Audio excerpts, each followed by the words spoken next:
Hey, this is Paul Comfort. Welcome to the Transit Unplugged podcast. We're excited to bring to you every week a discussion with a top public transportation leader from somewhere around the world. Today is no exception. We bring you an interview with Erick Van Wagenen. Erick is one of the CEOs of one of America's largest public transportation contracting companies. 5 of them have formed an association called the North American Transit Alliance. It used to be 6 of them, but First Transit, as you know, was acquired by Transdev. So it's Transdev MV Transportation based in Dallas. And then there's a company that was called National Express, which is now called WeDriveU. That's the company that Erick is the CEO of. And then you've got RATP Dev and Keolis as the other couple companies. And they represent quite a few drivers across the country. They have around 70,000 employees between them in 600 cities and 46 states and 5 provinces. And they do contracted transportation. So Erick Van Wagenen is president and CEO of one of those companies. He tells us about the recent name change. Erick actually worked for a company called WeDriveU for over 16 years and was their CEO and president. And then that company was acquired by National Express, and he took over as the president and CEO about 2 years ago. And now they've just renamed the company. Erick and I talked in person in Dallas at a meeting of the North American Transit Alliance, where he discussed his company, the roles that contractors can play working with public transit agencies around the country, and also what the future holds, he believes, some of the top trends in our industry. It's a great interview. Hope you enjoy it. If you do enjoy it, leave us a review wherever you listen to your podcast, whether it's on Spotify, which is where most of our listeners listen now, or Apple Podcasts, or on our own website, transitunplugged.com. Leave us a review. Let us know what you think. If you'd like me to answer a question for you, or you want me to ask a question to a future leader on an interview, drop me a note at paul.comfort@transitunplugged.com. Now let's join the interview we did live and in person in Dallas with Erick Van Wagenen.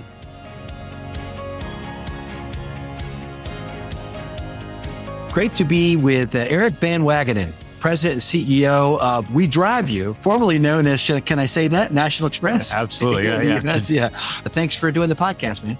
Oh, thank you for having me. It's I've been waiting to do it for a while. Let's talk about National Express and the transition to the new name and contracting in general, some today, and then your background. So why don't we start with National Express and kind of tell us who you are, what you're doing, and all that. Just give everybody an outline of that. Sure. So I'll start with a little bit more global perspective, good, right? yeah. So National Express is the company that was operating in the UK originally, then continued to grow and build over the last 10, 15 years, and then wanted to diversify in terms of being able to do more than what they originally did in the UK, which was just white coach service, bringing people in and moving them around the United Kingdom. So they have operations in Spain, Dubai, Morocco, Germany, as well as here in the US and Canada. So what do you do? Tell us about what your company does. Sure. Provide shared mobility solutions for communities, workplaces, campuses, and employers. Like here in Dallas, I'm sitting here right now looking at the light rail, the largest light rail network actually in the country, but they contract out a bunch of the work. And so do a lot of, actually most transit agencies in the US. They've made a decision that they want to focus in on some things, and other things they'd rather outsource it to people who are experts in it. Sometimes it's paratransit, sometimes it's campus work. Sometimes it may be a new pilot that they want to try. Like I want to dip my toes in a battery electric or hydrogen electric or autonomous.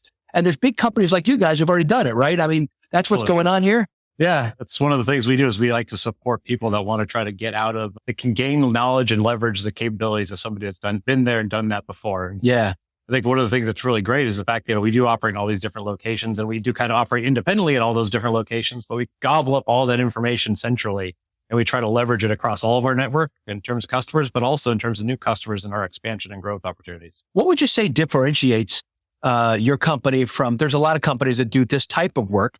So there's many companies that are in the business, some multinational, some just American, some smaller, what people might call affectionately mom and pops. Yeah. That's what I used to call them, when I was working in WMATA, Washington Metro, where you guys have operations now, because you all bought Diamond there. I think the key for us is really that entrepreneurial spirit. As you talked about Diamond, that's a company there that was really, they were really focused on the establishment of the ADA legislature too. One of the gentlemen that works for us was there for the signing too. Robbie Worth, right? Yeah. Robbie's my man. I love that guy. And what's fantastic is we still have that running throughout a lot of our operations, that same entrepreneurial spirit, because they were mom and pops that we brought in and being connected to the rest of the organization. Yeah. I think that's one of the things that makes it different for us, because when we look at the solutions, we look at the problems, we can come up with all sorts of different solutions. And while we may operate independently, like I said, all these different locations with that same entrepreneurial spirit, everybody works together in a collaborative approach. And so I think we've been able to really leverage that entrepreneurial spirit while laying on a customer success approach to our customers. We try to leverage all of the knowledge and takeaways from all of the different locations, bring those forefront to the customer so that way we're not trying to recreate the wheel, but yeah, we have all this great knowledge and information coming in from other areas. That's awesome. And so you still are connected to the UK mothership? Yes, we are. Absolutely. That's good. And here in the United States, so you mentioned that you had a background at WeDriveU. Yeah. Talk us through all that a little bit. How did you get into all this? Yeah. So 18 years ago, I joined WeDriveU. Okay. 18 years ago this month, actually. So quite a bit of time. I started off as a assistant general manager. So it was a great opportunity for me to get into the business. And we looked at transportation a little bit differently, right? We were serving private individuals, basically being a staffing company for people that wanted drivers. Oh. So we were looking at this kind of a little bit of a unique scenario, right? We didn't have any vehicles. We were just trying to be a really high quality service and really nimble in terms of what the customer's needs are, because we were supplying people and they were trying to match the right people to the customer, right? So our employees, we were trying to figure out, how do you fit with helping to serve this customer and meet their needs?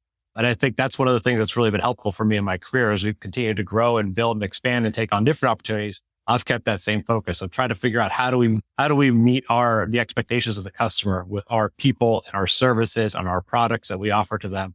And it's been a great ride for me. It's being able to go from assistant general manager to CEO of WeDriveU, then being now part of a larger organization, to being the president and CEO of WeDriveU, which is now over what used to be National Express Transit, as well as other entities. Yeah.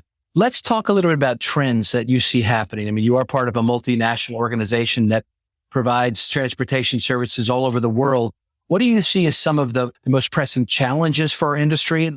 I mean, we're still trying to get out of COVID. I think that's one of the biggest challenges for everybody. Yeah. That, right. Yeah. The impact was pretty significant, right? And it created a lot of challenges for organizations to try to claw their way out of it. And so I think we've come out of, we're finally in what we feel like is a normal pattern now. We're starting to see, get back to what would be a reasonable level of growth, where we're starting to see some passenger volumes grow at regular levels. So that's been the biggest challenge. That's not just felt here in the US, but that's been globally. There's been better recovery in other countries across the world than it has been here. And so I think we've been able to learn a few of the things that other countries have been able to do. And that's been good. And then I think the other challenges too is just the electrification. As we talk about our challenges as a global group, the cost of capital to be able to do these types of infrastructure projects, to be able to buy the buses, to be able to get them to operate. It's almost to a point of being net neutral, right? Where you're able to get your total cost of ownership to almost to the same price of what a conventional vehicle would be, but it's not quite there yet. And it's requiring much more upfront investment. So that is one of the biggest challenges for us as a larger group outside of just recovering out of COVID. Let's talk about the OEM crisis here in the US and Canada. Yeah. Actually, I was just up at the Canadian Urban Transit Association conference in Halifax, and they're having similar issues up there. Is that, especially on the battery electric side, there's you got to stand in line for a while to get a vehicle now. Yeah. And it's also in just the challenges some of the manufacturers here in the US have had too as well. You're starting to see with parts supplies and stuff like that. And so, we're definitely faced with that in some of our operations where we can't get the parts for the vehicles to be able to operate in their electric vehicles. So it is absolutely a problem, and it's not going to make the vehicles any less expensive too, which is going to make this the global challenge for us in terms of getting those vehicles in place much harder. So let's talk about innovation. What are some of the big innovations coming at National Express, now WeDriveU, but National Express globally that you're seeing? It's really the safety technology, right? So the AI, the things like that are helping to improve the driver's performance. There's always been something there to help the drivers, to monitor them, to then retroactively get them to be a better driver. But now you're actually getting more proactive tools to help those drivers be better. So things you'd see in your normal car, like lane departure, and you're starting to see the forward collision warning. So even if it's not installed on the bus originally, you can retrofit it. You can have other tools installed too as well, to be able to help the drivers become better, to keep them and avoid them from getting in an accident or doing something else. So instead of just trying to correct past behaviors, we're actually able to coach them in real time and help them do their jobs more effectively. That's interesting. Yeah. Because normally in the past, we've had drive cam and things like that. And what your score was, you'd get talked to when you got back. But this is different. All of it's great, right? But there's a reason why accidents happen, is because people are driving the vehicles, and people can make a simple mistake. You can just lose focus for a minute. You can look to the left when you should be looking right, And if you have something there to help you, to aid you and assist you, to get you back to looking right when you should have been, to avoid that accident, that's pretty powerful. Where do you see the industry going? Let's just use a global thing. So you mentioned, getting out of the pandemic, and a lot of agencies are up to 70, 80% of pre-pandemic. Yep. Some of them are better than that, but we've had big challenges, not just in the vehicles, but in the fiscal cliff coming up, and the ability to hire and recruit drivers and mechanics, skilled mechanics. A lot of them retired during the pandemic. Where do you see us headed as an industry right now? Well, I do think outsourcing is an opportunity for these agencies to help get themselves out of some of these challenges, right? Okay. We're talking about the talent pool that's dried up potentially or changed, where we have the ability where we can bring in people from different areas, where we can set up our own training programs. We can help develop the talent and grow it within the industry. And I think leveraging contractors like us is really important for them. Now let's talk about tertiary contracting.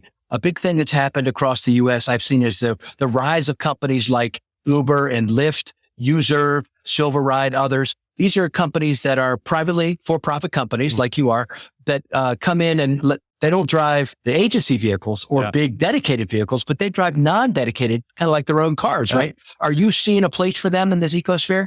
I do. Yeah. We actually work with a number of them to be able to try to support some of the operations. So again, as we've come out of the pandemic, the opportunity for us to look at these services differently has been important for us. And if they can reduce the expense and if they be more efficient, they can provide a better level of service to the end user.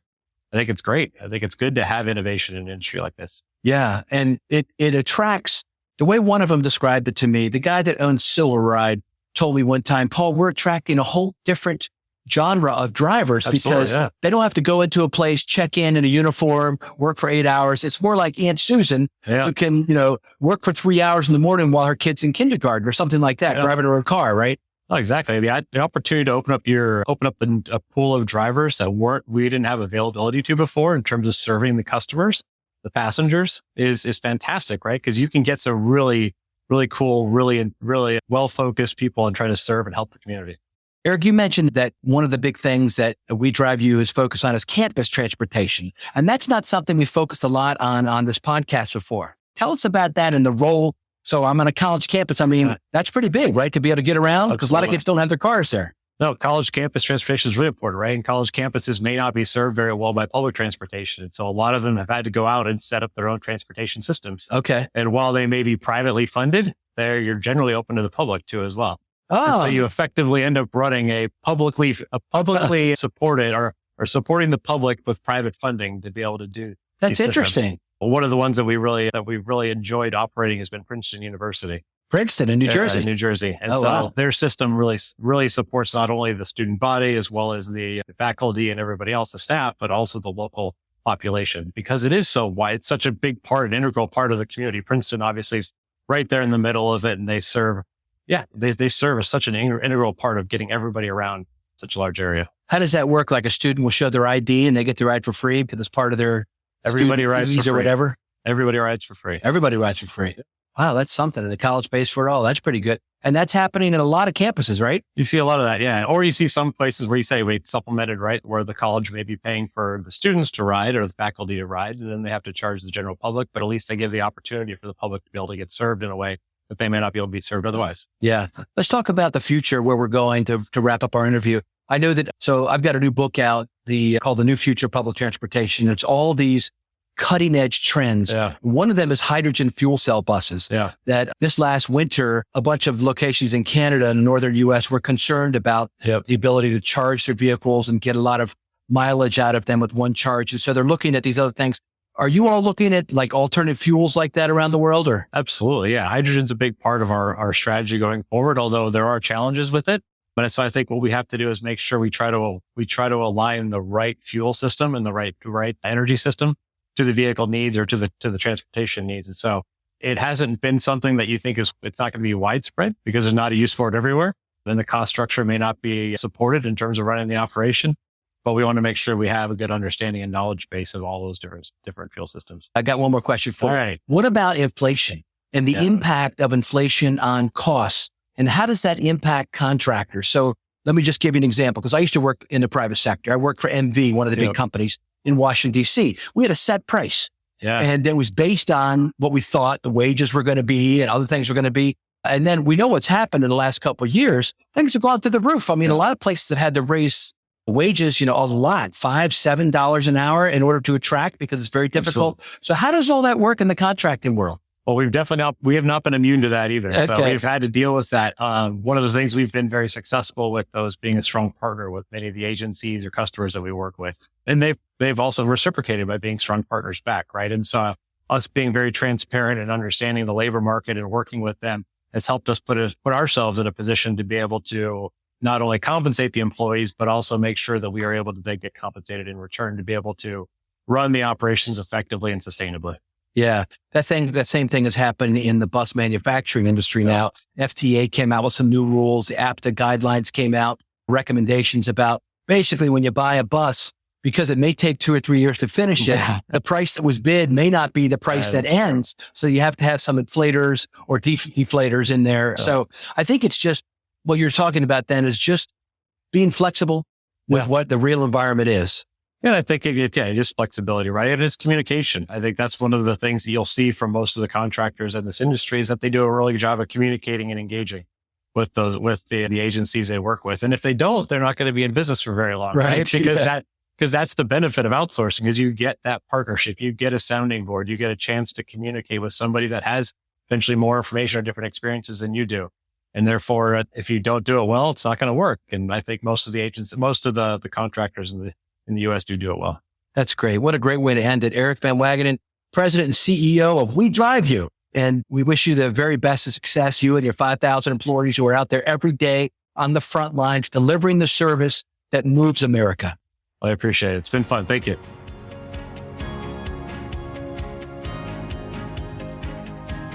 Hi, this is Tris Hussey, editor of Transit Unplugged. Thank you for listening to this week's episode with our guest, Erick Van Wagenen, CEO of WeDriveU. Now, coming up next week on the show, we have something pretty special. We have an interview with Adam Leishman, CEO of Bravo Holdings, operators of Citybus and Bravo Media from Hong Kong. Now, Hong Kong is one of the top 3 cities, if maybe the top city for public transportation in the world, but we've never talked to anyone from Hong Kong. So next week, you get to hear all about this amazing transport system where, get this, 9 out of every 10 trips in Hong Kong are taken on public transit. Hey, if you like Transit Unplugged as much as we do, how about share it with a friend? Take a sec, share Transit Unplugged from wherever you listen to podcasts, and get a friend into our Transit Enthusiast Network. Transit Unplugged is brought to you by Modaxo. At Modaxo, we're passionate about moving the world's people.